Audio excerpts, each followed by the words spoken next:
Vallejo hace 4 años.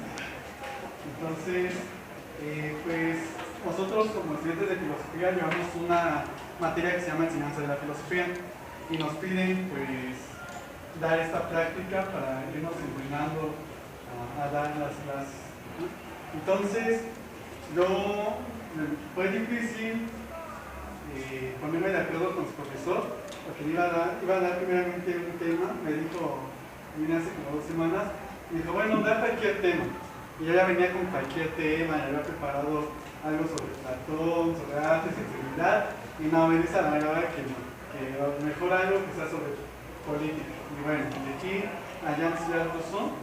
Entonces, no sé si están familiarizados con el contexto moderno, de la filosofía moderna, principalmente la filosofía política. Más o menos tienen ideas. Me dijo ahorita su profesor que se han tenido, y igual si esto les sirve para recordar. Entonces, no sé quién me puede ayudar para leer lo que pueda ver.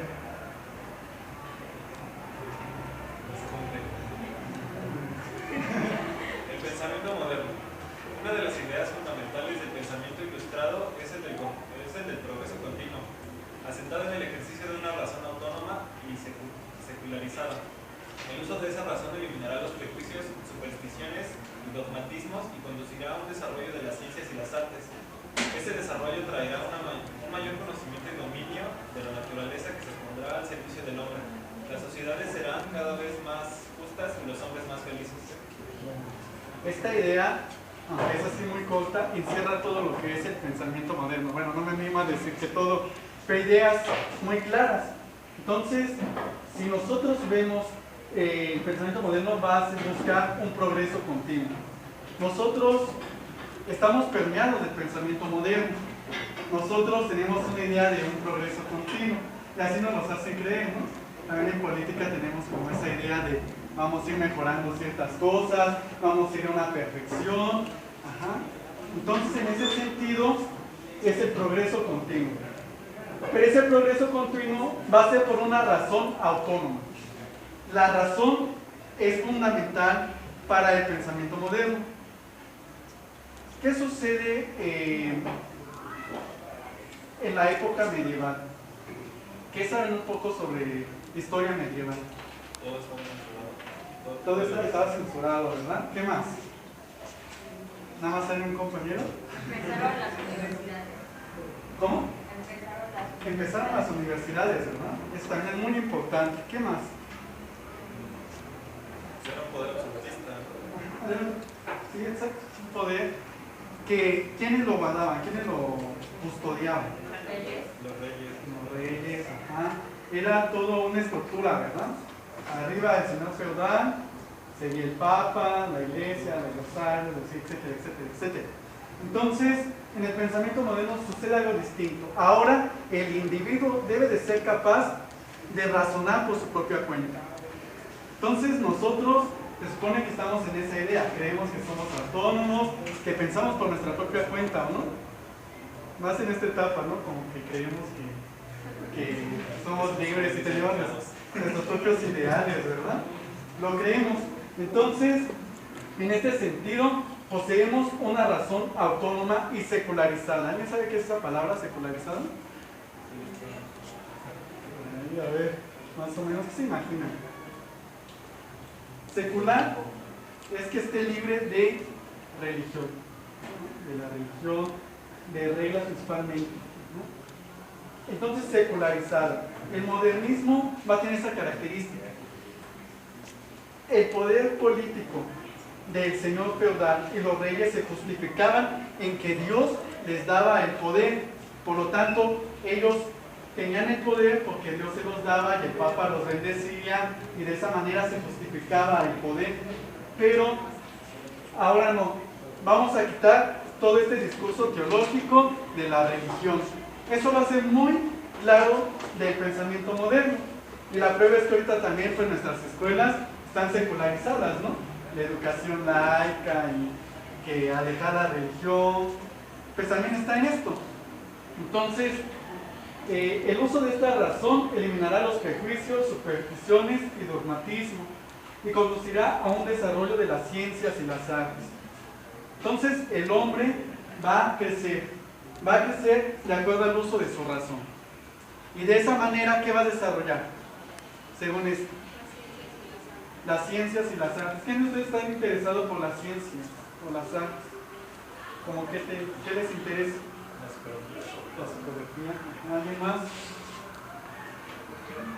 ¿Se puede desarrollar una psicología con una religión?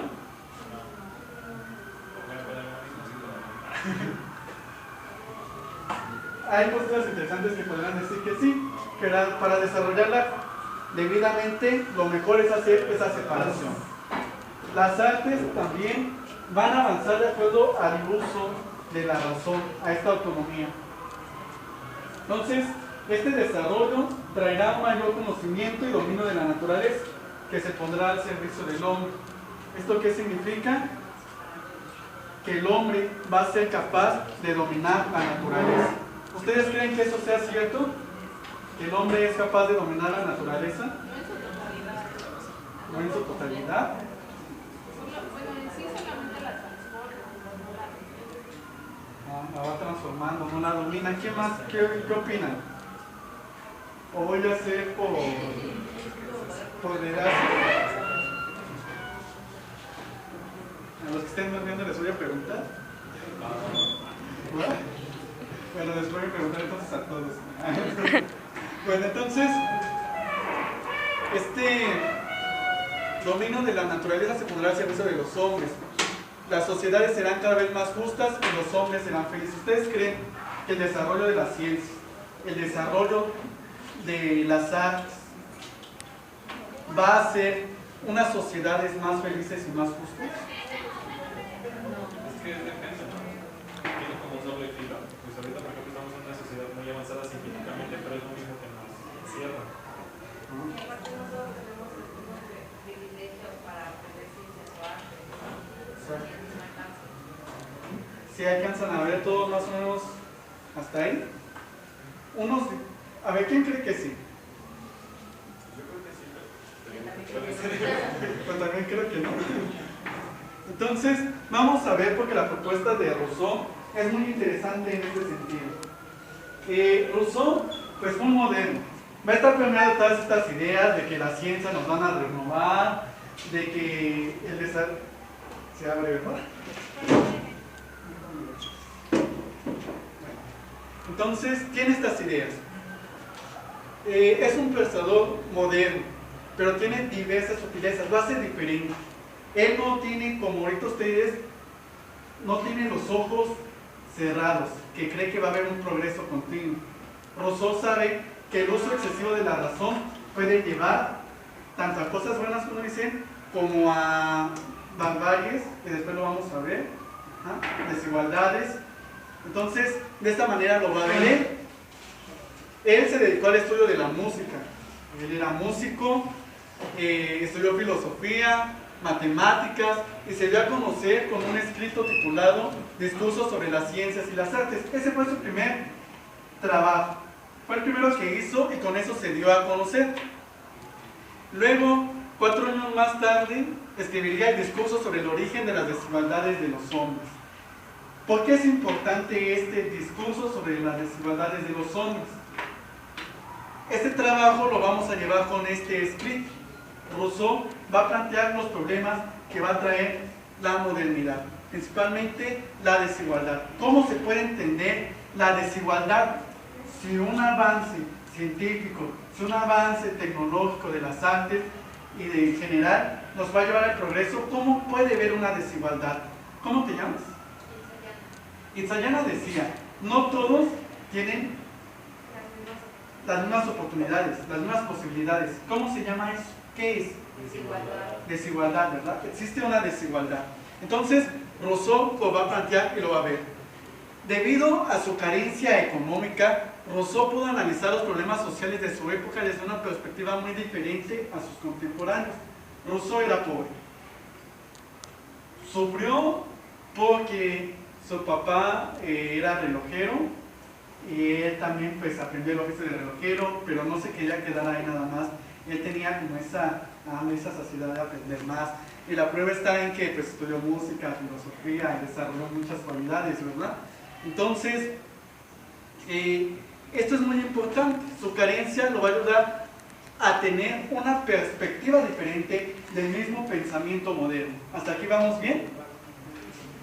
Entonces, los pensadores modernos van a tener su forma de pensar, su ideología en estas ideas: progreso, libertad, igualdad. ¿Qué es el progreso?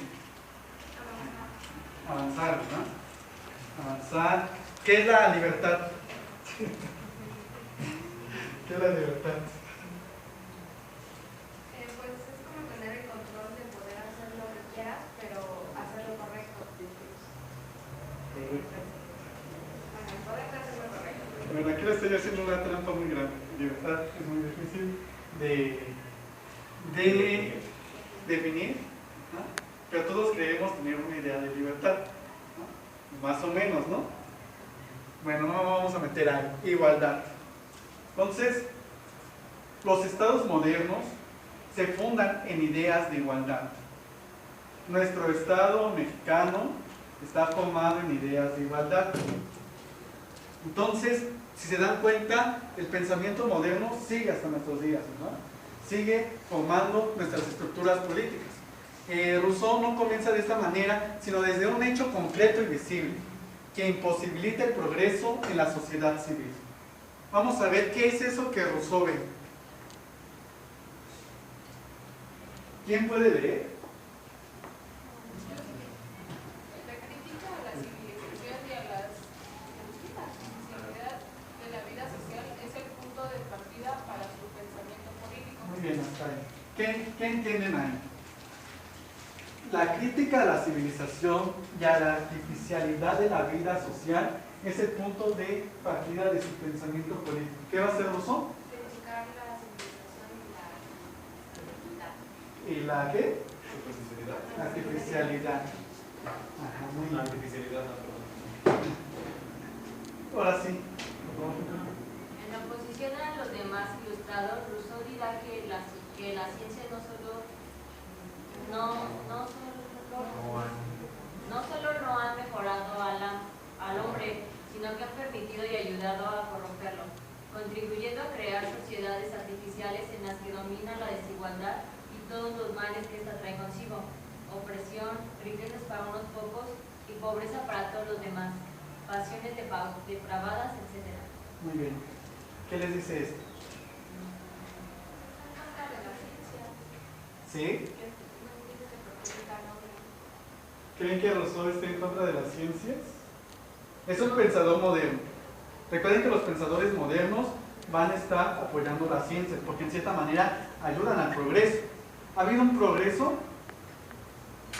tecnocientífico? Sí. Pues más bien estaba como en contra de cómo llevaban las ciencias y las artes la humanidad, ¿no? Que lo caminaban, pero no para su progreso de ellos, sino nada más del mundo y solo de unos cuantos. Ajá. ¿Se dan cuenta cómo podemos traer esta idea? ¿Creen que esta idea de Rousseau todavía tiene vigencia en nuestros días? ¿En qué sentido? A ver, alguien de aquí creo que no hablan de este lado. Sí, ha habido desigualdad. Ajá. Entonces, las ciencias, la artificialidad han vuelto sociedades artificiales, en la cual están los males. O sea, Rousseau dice que en las sociedades están los males como la opresión, las riquezas para unos y la pobreza para otros. Perdón, profesor, solo le venía a decir que Poti no va a poder entrar. Me avisó y le dijo que le dijera. Gracias. Y las pasiones depravadas. Entonces, esto es lo que opina Rousseau. ¿Quién puede continuar leyendo? Estas sociedades son artificiales porque se juzga únicamente por las apariencias, la cortesía y la educación, y simulan todo tipo de actitudes indignas. Nadie se muestra tal y como es. Lo artificial ha sustituido a lo natural y los rígidos convencionalismos ahogan cualquier posibilidad de libertad. ¿Qué les dice eso? Pues eso es lo que prácticamente vivimos, por el hecho de que pues muchos se van a las apariencias de las personas por el hecho de cómo se visten o cómo actúan de una determinada forma. Y estos pues les tocan varias cosas, también como el hecho de tener determinada cosa o vivir en determinado lugar. ¿Alguien más? ¿Cómo lo llevan a su vida? ¿O cómo lo entienden en nuestra vida? En nuestra sociedad, porque esto es algo que concierne a todos.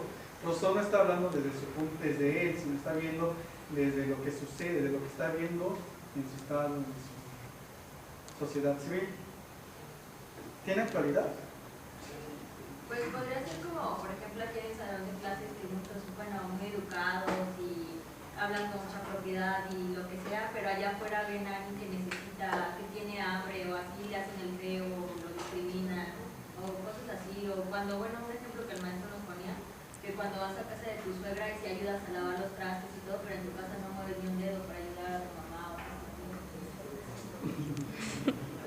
Pues, exactamente. Entonces, convencionalismos. Estamos llenos de convencionalismos. Como sociedad tenemos reglas de cortesía. Buenas tardes, buenos días, salud, con permiso, ¿verdad? No puedes eructar en la mesa y cosas así, ¿no? Por cortesía. Estas actitudes van rompiendo con algo que Rousseau va a llamar el estado natural del hombre. Vamos a ver a qué se refiere. Ese es el punto de partida. La crítica a la civilización. Ahí va a comenzar Rousseau. ¿Hasta ahí vamos bien? ¿Quién puede continuar? Muy bien. A partir de lo anterior, se admite que el estado natural del hombre ha sido corrompido por una sociedad artificial. Estamos admitiendo la existencia de dos tipos de estado. Muy bien, hasta ahí. ¿Puedes continuar así, compañero? El primero es el estado civil o social. Esto es desde la sociedad organizada, atendiendo a leyes y gobiernos que han provocado la corrupción de los hombres, responsables de que el hombre se haga malo, movido por el amor propio, pasión, cultura social, nacida de la transformación del amor, del espíritu en la sociedad. Muy bien. ¿Qué entienden ahí? A partir de esto, Rousseau se da cuenta de dos tipos de estado. ¿Quién puede leer el segundo? Muy bien. El segundo es un estado previo a ese actual. Es el que ve, es el que se da en, es el que se encontrarían los hombres antes o al margen de esas sociedades artificiales. Este es el estado de naturaleza. ¿Alcanzan a ver? Dos tipos de estados del hombre. ¿Uno cuál es? Civil. El civil. ¿El otro? No los oigo. No, estado de naturaleza. Estado civil. ¿En cuál vivimos? El de naturaleza. Bueno, vamos a ver cuál es cada uno de estos, ¿no? El estado natural. ¿Quién puede leer? En el estado de la naturaleza, los hombres vivían aislados, solo existía una comunidad natural, la familia. Todos eran fundamentalmente iguales. Las únicas desigualdades son producto de la constitución física, o sea, edad, salud, fuerza, habilidad física, etc. Muy bien, así lo vamos a ver. El primer estado de naturaleza. Los hombres viven aislados. La única relación que hay es de familia. Y todos eran iguales. ¿Se pueden imaginar esto? ¿Se lo pueden imaginar? Un estado natural en el cual no había relaciones más que las de la familia y todos eran iguales. ¿Cuáles son las únicas diferencias? Las físicas, diferencias físicas, la edad, la estatura, ¿no? No hay, en sí no hay desigualdad. Entonces, ¿quién puede leer lo siguiente?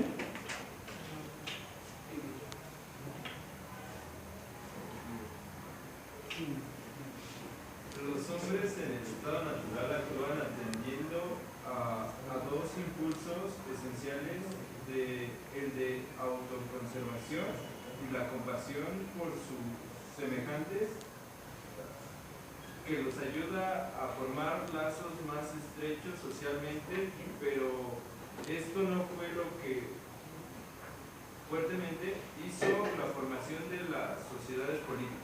Muy bien. ¿Qué entienden?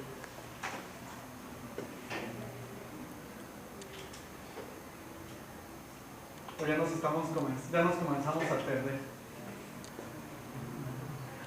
Pero como que ya nos estamos perdiendo. Vamos por partes para que continuemos.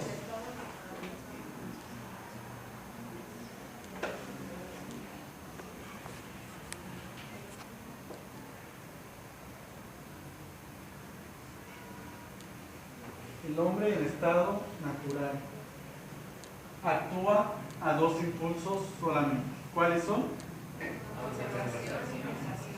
Autoconservación y compasión. El estado natural es lo más próximo a la naturaleza. Nosotros vemos cómo actúan los animales. ¿Cómo actúan? Actúan por instinto. ¿Qué más? Eso no hacen lo que necesitan, ¿no? Comen, hacen baño, duermen. Exacto. Sí. Rousseau habla en una parte que la familia es igual a un convencionalismo. Nada más es el tiempo, igual como los animales tienen a sus crías, crecen y ya vamos, ya no se vuelven a ver nunca, ¿verdad? Eso es lo más próximo al estado natural. Porque nada más actúan por instinto. Lo que va a hacer el hombre natural es la autoconservación. Entonces vemos que un animal siempre va a luchar por qué? Por sobrevivir, ¿verdad? Y hay una teoría de la selección de especies, ¿verdad? Selección natural. Solo los más fuertes son los que son capaces de sobrevivir. En ese sentido, la autoconservación es lo que va a ayudar a sobrevivir. La compasión. ¿Qué es la compasión?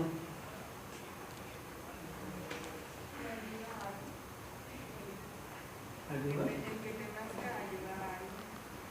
Que te nazca ayudar a alguien. ¿Qué más? ¿Qué otra idea que tengo? Solidaridad. ¿Qué más? ¿Qué más? Como empatía. Empatía. Es algo muy simple. Tiene que ver más con la empatía. La compasión nada más es un reflejo de uno sobre el otro. Como yo veo que el otro le está pasando eso, yo no quiero que lo mismo me pase a mí. Por lo tanto, me ayudo. Pero porque no quiero yo pasar lo mismo que él. Eso es la compasión. ¿Sí entendemos por ahí? Bueno. Entonces, la compasión va a ayudar a formar lazos estrechos. Van a empezar a unirse entre los hombres.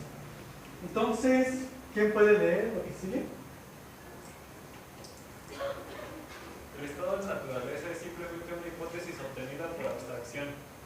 Un estado que no existe ya, que acaso no ha existido nunca, que probablemente no existirá jamás, y del que, sin embargo, es necesario tener conceptos adecuados para juzgar con justeza nuestro estado presente. Muy bien. Entonces, esas son palabras de Rousseau. Un estado que no existe ya, quién sabe si ha existido, que probablemente no existirá jamás, sin embargo es necesario tener conceptos adecuados para juzgar con justeza nuestro estado presente. ¿Existió el estado natural? ¿Existió? ¿Realmente ocurrió? No podemos saberlo, ¿no? ¿Qué opinan los demás? A ver, compañera, ¿tú crees que sí ha existido el estado natural? Tal vez sí. ¿Alguien más? ¿Les suena convincente esto del estado natural? ¿Creen que haya habido un momento en que el hombre nada más sobrevivía por supervivencia? Pues sí, ¿no? Cuando todavía no estábamos tan evolucionados. No estamos tan evolucionados. Los inicios del hombre, ajá. Se aproxima, ¿verdad? Hay unos que dicen que lo más próximo al estado natural podría ser el hombre del paleolítico y todos esos, ¿no? Cuando empiezan a juntar para asistencia mutua. Entonces, Rousseau está actuando, él está reflexionando, no es como ahorita nosotros que podemos decirlo de acuerdo a los estudios científicos que dicen que sí existieron hombres hace miles de años, que tuvieron las primeras organizaciones y formas de vida. Rousseau no tenía esto como tal, ¿no? Rousseau simplemente cómo llegó a esto, a través de qué, un análisis, una reflexión, una hipótesis, algo que él reflexionó y cree que es así. Entonces, ¿quién puede leer lo que sigue? Si no ha existido o no realmente, si ha existido o no realmente, no es importante lo importante, sino descubrir cuál es la naturaleza auténtica del ser humano. ¿Creen que sea realmente importante saber si el estado natural existió o no? Pues sí, ¿no? ¿Por qué? Porque así podríamos saber si tuvimos algún tipo de mentalidad distinta en algún momento.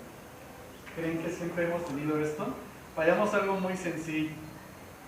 ¿Son los mismos que cuando eran niños? No. Ha habido un cambio, ¿no? Un cambio de pensamiento. Ahorita lo decía el compañero, la psicología pues trata de ver en la mente, pues en este sentido ver, muchas veces se van a la historia personal, lo que pasó en la niñez es lo que te va formando como hombre, como mujer. Entonces en este sentido, ir a los orígenes nos ayudan a comprender ciertas cosas, cómo se fue formando, cómo se fue gestando. Es algo similar a lo que está haciendo Rousseau, se está yendo a los orígenes para ver cómo se estructura todo un estado, cómo es capaz, cómo un hombre, cómo nosotros podemos vivir en sociedad. ¿Se han puesto a pensar eso?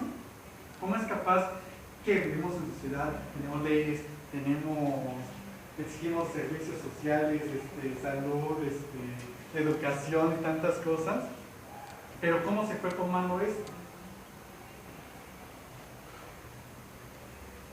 Vamos a ir al siguiente estado.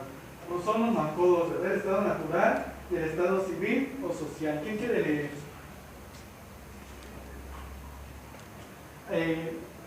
Sí, está bien. Sí. Estado civil o social.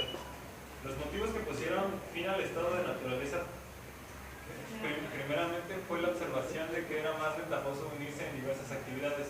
Fruto de esa unión se darían los lazos afectivos. La segunda y la más importante, en la que recae toda la fuerza en el pensamiento político de Rousseau, es el surgimiento de la propiedad privada. Este es el factor decisivo. Hasta. Gracias. Léanlo todos. Eso es muy importante. Léanlo cuantas veces quieran, porque va a haber unas pocas preguntas. Y esas sí van a ser a sorpresa.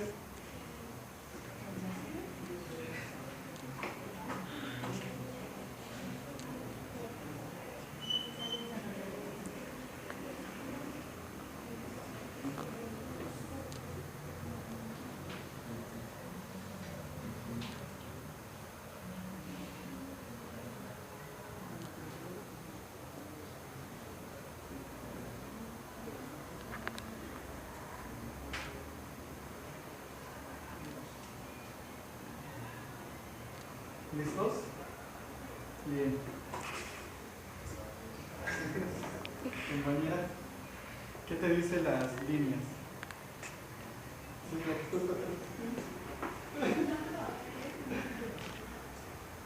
¿Segura?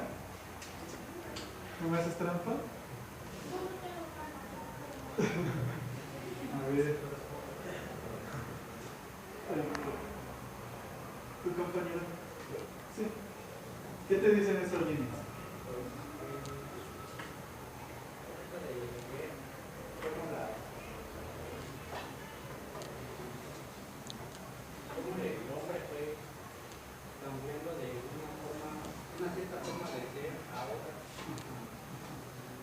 Exactamente. Nos habla de una ruptura, ¿verdad? ¿Ruptura con qué exactamente? Con el estado natural. Muy bien. ¿Cuál fue uno de los factores, cualquiera de los dos? Me los voy a poner como parejas, así que vayan contestando.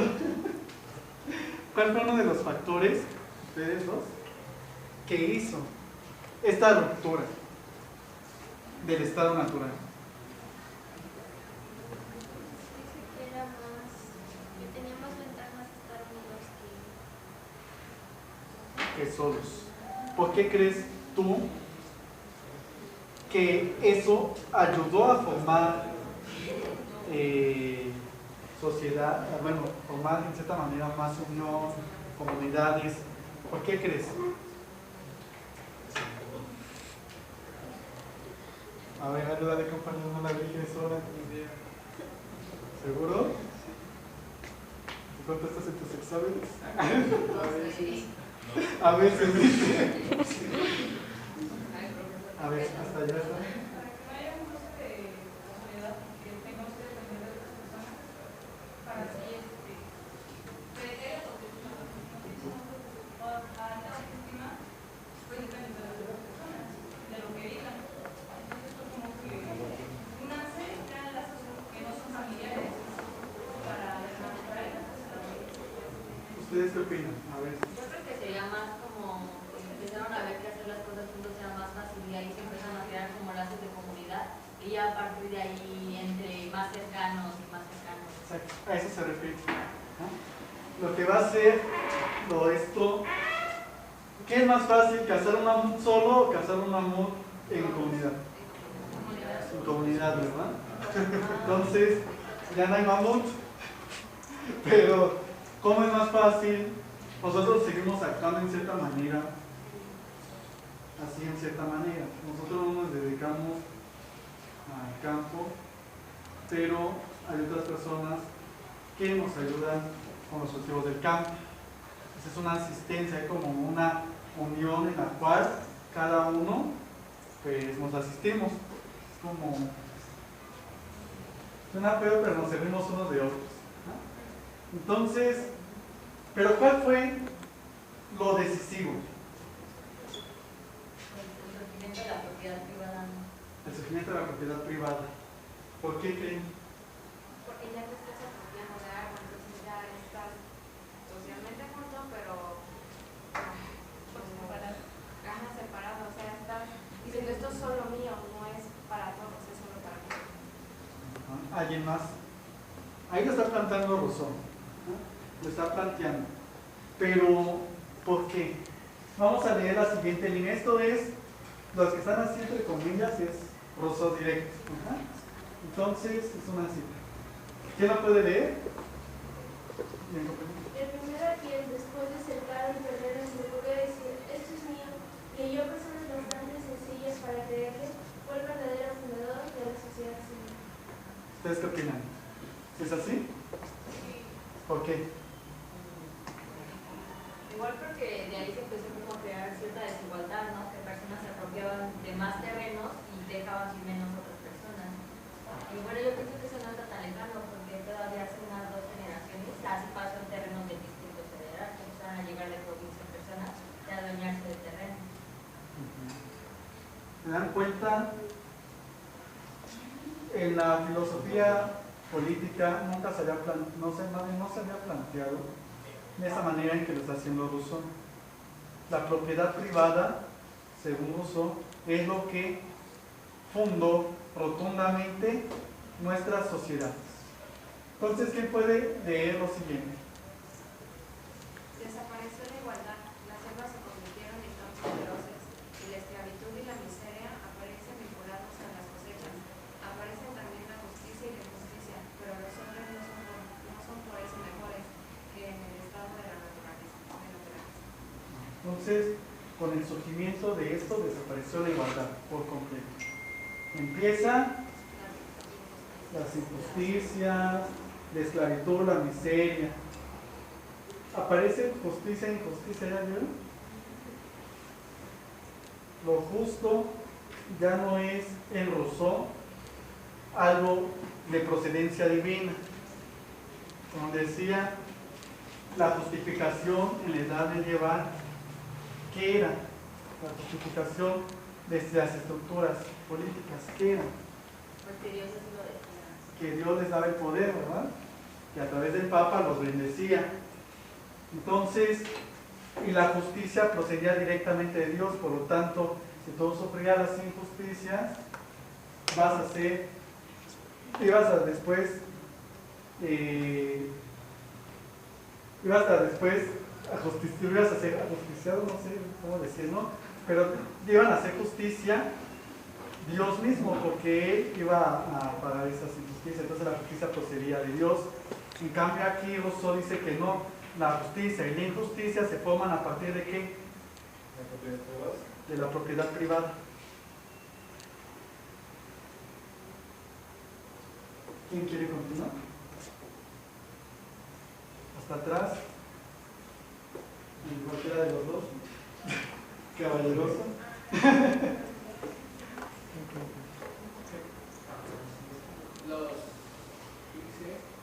Las usurpaciones de la rica.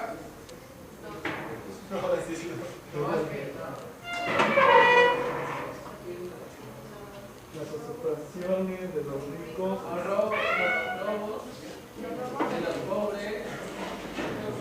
Los desenfrenados. ¿Alguien que le quiera ayudar a su compañero?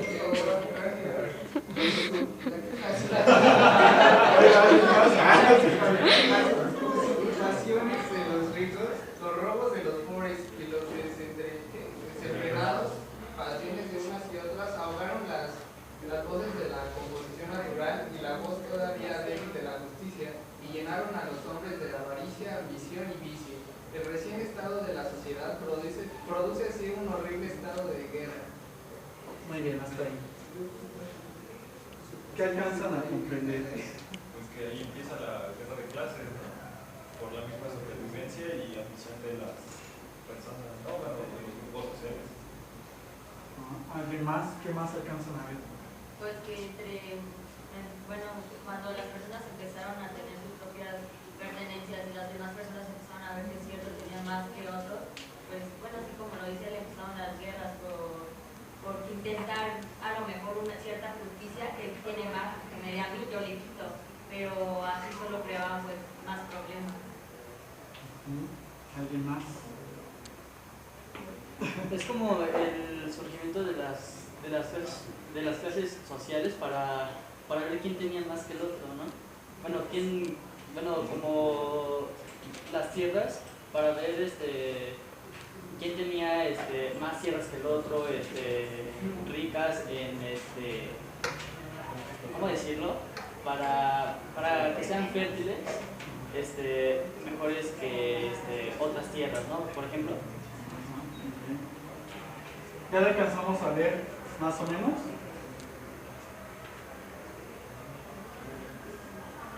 ¿Por qué surge el Estado? O sea, ustedes me están diciendo que a partir de esto surgen las clases sociales, surge la desigualdad, pero aún no alcanzan a ver del todo, o no sé si sí, ¿por qué el Estado? Como un medio para mediar entre esa lucha y, digamos, para evitar esos confrontamientos, ¿no? Eso es una mediación para frenar ese estado de guerra, una mediación. Entonces, Rousseau, en este texto, aquí viene llegar a esta situación de inseguridad y de males derivados del establecimiento y desarrollo de la propiedad privada. La aparición de la sociedad política, del gobierno y la ley se hace imprescindible. Ya podemos ver que por eso ya es imprescindible que no se pueda hacer el Estado. Por lo menos, como dijo la compañía, para regular este estado de lucha, este estado de guerra. ¿Sí comprendemos todos hasta ahí? Entonces, ¿cómo surge el Estado?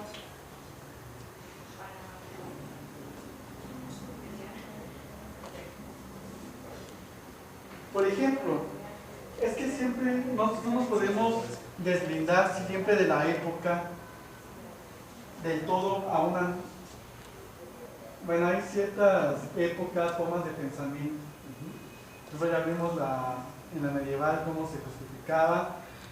Vemos que la moderna ya es más secularizada, el uso autónomo de la razón. Vemos que el ejercicio de Rousseau es un uso de su razón, ¿verdad? Es algo que él mismo reflexionó. Entonces, de esta manera, vemos que la justificación en la Edad Media, hasta de la formación de un pueblo, era el mismo Dios. Por ejemplo, vamos en la Biblia, en el Génesis, Abraham es llamado por Dios, lo saca de su tierra y forma un pueblo. Entonces vemos que ahí hay un discurso teológico de la formación de los pueblos, pero a través de Dios. ¿Aquí está Dios? No, ¿verdad? Es algo completamente secular. En Rousseau, al menos hasta ahorita, perdón, del que sí, él también era muy creyente, pero en eso no nos vamos a meter. El contrato social.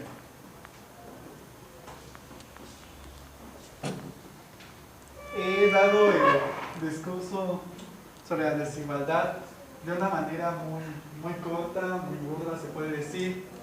Es una obra muy buena, da para mucho, sigue siendo estudiada hasta nuestros días, porque se acuerdan lo que decía, para entender hay que tratar de ir a los orígenes, para entender la naturaleza del hombre, y eso trató de hacer Rousseau. De esa manera todavía es estudiado. La otra obra, tal vez la que es el culmen de su pensamiento, es el contrato social. ¿Se habían oído de Jean-Jacques Rousseau? ¿Sí? ¿Desde Jean?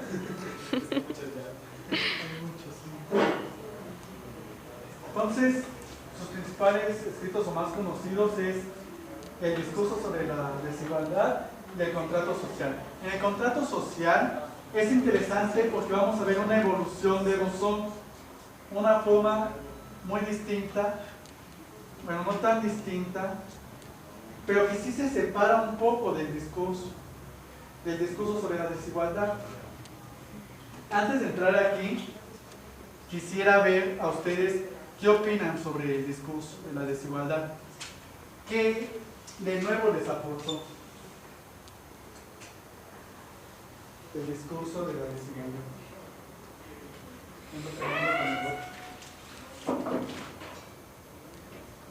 ¿Qué les aportó?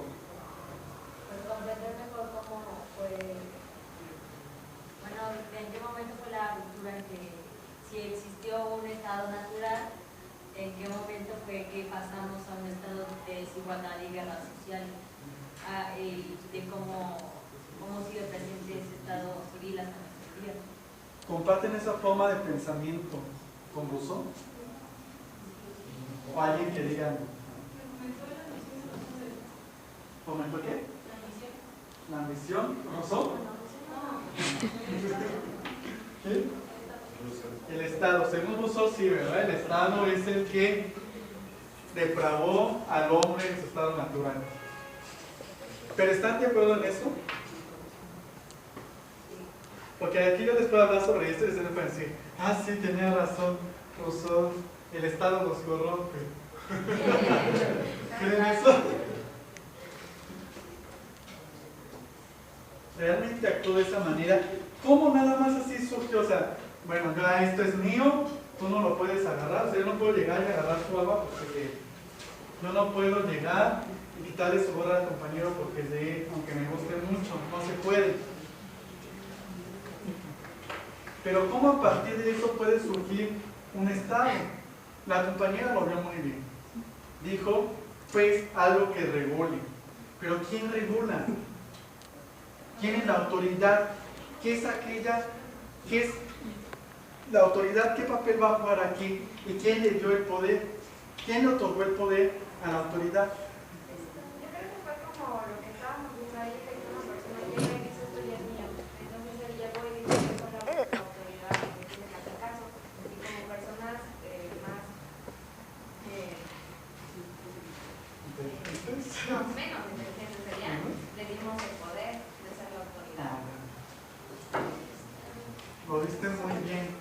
Eso lo dice Rousseau en el discurso.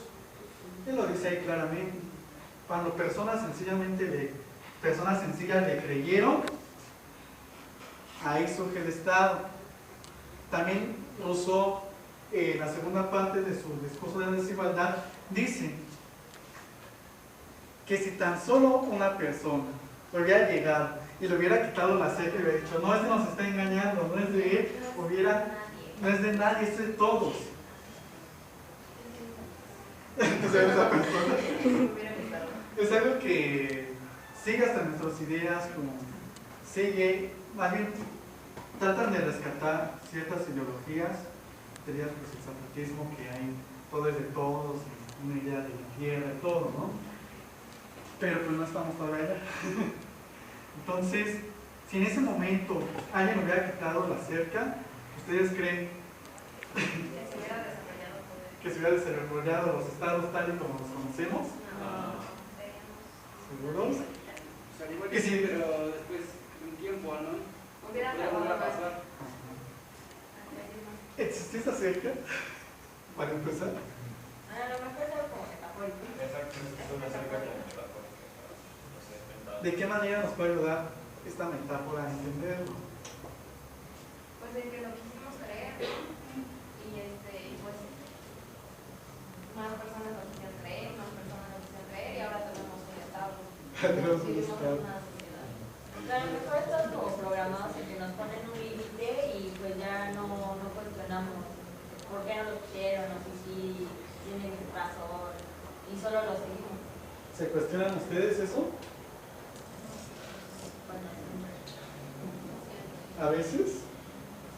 En sus foros de Facebook y sus grupos de WhatsApp reflexionan sobre eso.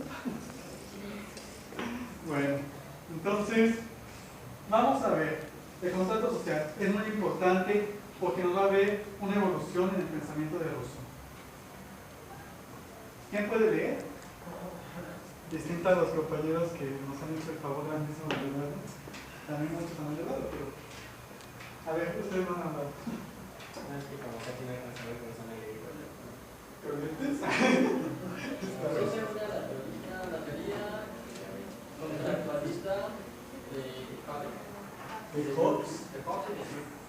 La sociedad es fruto de un pacto o contrato o acuerdo mediante el cual el contratante queda sometido a esa sociedad. A una sociedad, muy bien.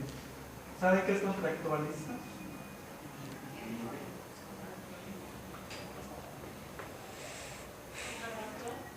¿Cómo? ¿Contrato? No. Pero se lo subrayé.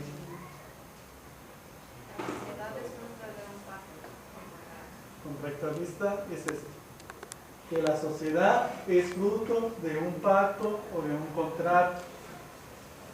Estas ideas de que la sociedad es formada por un contrato ya estaba en Hobbes y en Locke, que también son filósofos del pensamiento moderno.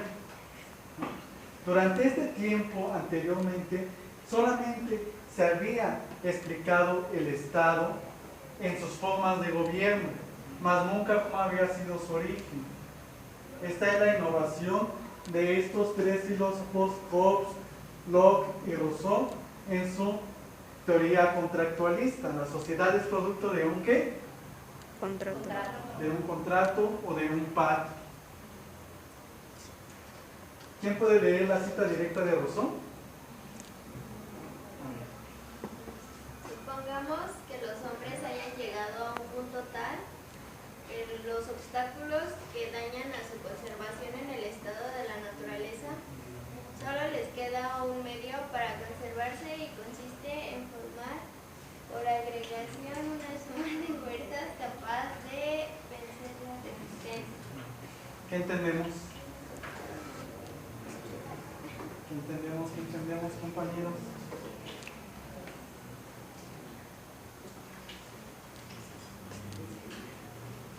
Supongamos que los hombres hayan llegado a un punto tal que los obstáculos que dañan a su conservación en el estado de naturaleza solo les queda un medio para conservarse y consiste en formar por agregación una suma de fuerzas capaz de vencer la resistencia. Entonces ha llegado hasta un tal punto que están a punto de destruirse. Entonces solo les queda un medio para conservarse, y es ¿qué? Una suma de fuerzas capaz de vencer la resistencia. ¿Se acuerdan que en el discurso de la desigualdad Rousseau dice que la desigualdad, la propiedad privada más bien, llegó hasta un punto de que todo estuviera en guerra? Lo que decía precisamente la compañera, la unión de fuerzas para poder conservarse, el surgimiento del Estado. ¿Sí la alcanzan a ver? Esas son palabras directas de Rousseau, un poquito más difíciles, ¿verdad? Entonces, ¿quién puede leer lo siguiente?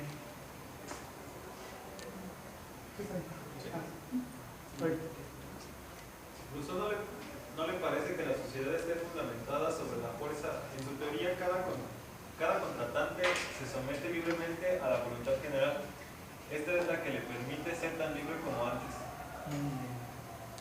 Entonces, ¿qué entendemos? ¿O qué entiendes tú, compañero, que leíste?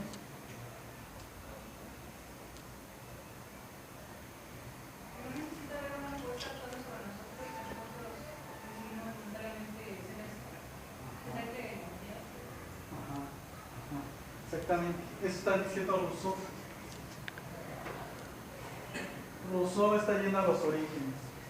No hubo alguien que te obligara a formar parte del Estado, sino que libremente tú, para conservarte, entras a esta estructura.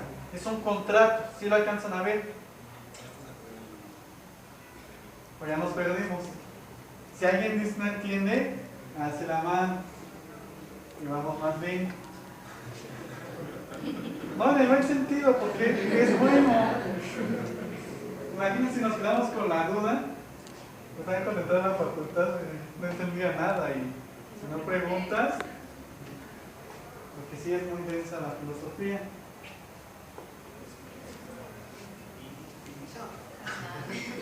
A ver, ¿qué entendemos aquí? Entonces, esto de voluntad general es una palabra, una frase, un concepto muy interesante en Rousseau. Hobbes igual hizo una teoría del contrato, pero él dice que en el contrato, a través de la guerra, los oprimidos se sujetan a ese contrato, pero son obligados a la fuerza. De esa manera, pues existe la desigualdad, pero Hobbes la justifica. Por eso él dice que el poder absoluto es bueno. No sé si puedo decirlo, pero lo justifica. Lo justifica porque ahora sí que el más fuerte es el que pues puede poner las estructuras, porque los otros son los débiles. Pero Rousseau tiene una visión bastante positiva, que es la voluntad general. Entonces, ¿quién se somete libremente al pacto? ¿Nadie? Bueno, según Rousseau. Todos, ¿verdad? Según Rousseau, todos nos metimos en un pacto en el cual quedamos de acuerdo para poder permanecer, conservarnos. ¿No? ¿Quién puede leer lo siguiente? A ver, hasta allá los compañeros. Ya no sé.